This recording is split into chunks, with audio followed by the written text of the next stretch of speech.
Chapter 1. Against Her Will. She awakened not knowing where she was or how she got there. Sydney looked out the window and saw the rough-hewn fence posts with non-symmetrical boards crisscrossing through the wooden posts dotting across an overgrown field. Beyond the country, outback fencing hung a heavy mist, and she lost hope of identifying her whereabouts. She lifted herself up on her elbows and swept tangled hair away from her face. The sticky, gooey coating on the individual strands melted, leaving a brownish-red tint on her fingers. Her eyes were swelling shut and her lips tasted of blood. She wondered how long she had been locked away, left to die. She'd killed to remember her past and what brought her to this place and time, but she figured she wasn't a killer, and she was the one beaten beyond recognition. She felt a lump growing on the side of her head, peeking out from the blood-smeared hair follicles. The stench of blood was something she could never grow accustomed to, she thought. She gave up racking her brain for details of her circumstances and began looking for an escape route. She had no idea how long she'd been there and when, if ever, anyone would return, especially her accosters. Time was of the essence.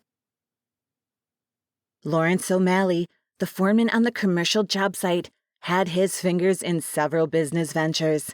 At the moment, one was taking up too much of his time.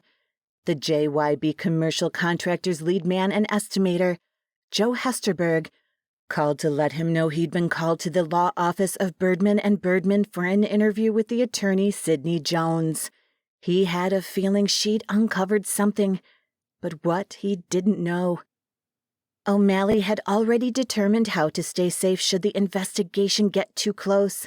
He'd asked around among his cronies about the private life and habits of Stanford Birdman, of Birdman Birdman. The partner liked to gamble and had substantial losses at the tables in Vegas. He continued betting on football games, even though his finances were dwindling. He made a call to Birdman to set up a meeting and seemed delighted to discuss a financial opportunity tailored to his portfolio. Stanford Birdman met with O'Malley at an out-of-the-way bar and grill. O'Malley proposed a solution to his financial needs regarding gaming debts. Birdman appeared interested and wanted to know what the catch was. "It's simple," O'Malley said. "I'll pay off your current gambling debts in exchange for information about the JYB Commercial Contractor's business and pending lawsuits."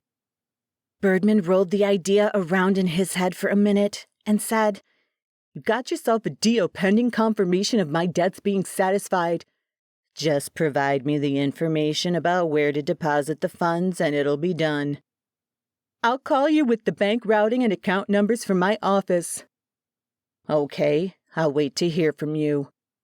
Stanford kept his word and notified him about the general contractor's business dealing and lawsuits. When Birdman confirmed his thoughts about their ace attorney, Sydney Jones unraveling his potential alibi, he instructed him to remove her from the case. In no time, he called back. "She refused my request and is headed home. She leaves little choice but to fire her." "Well, I trust you'll do what you have to keep our agreement," O'Malley said. Stanford Birdman saw his brother, Hartley, standing at the office door and whirled around in his office chair to face him. "What's going on, Stanford?" asked Hartley. Stanford had no idea how long his brother had been standing there or what he may have overheard. He decided to lie, for his dealings were none of his brother's business. He was in charge of running the partnership, not him. Their father gave him control of Birdman Birdman before he passed away.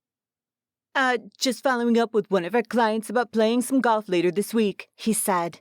Hartley heard enough to know he was lying, and one of the underlings later confided that he and Sydney Jones quarreled about the handling of JYB Contractor's upcoming case. He'd had it with his brother's behavior. He knew more about his dealings than he thought. Something had to be done about his reckless behavior before he sank the firm.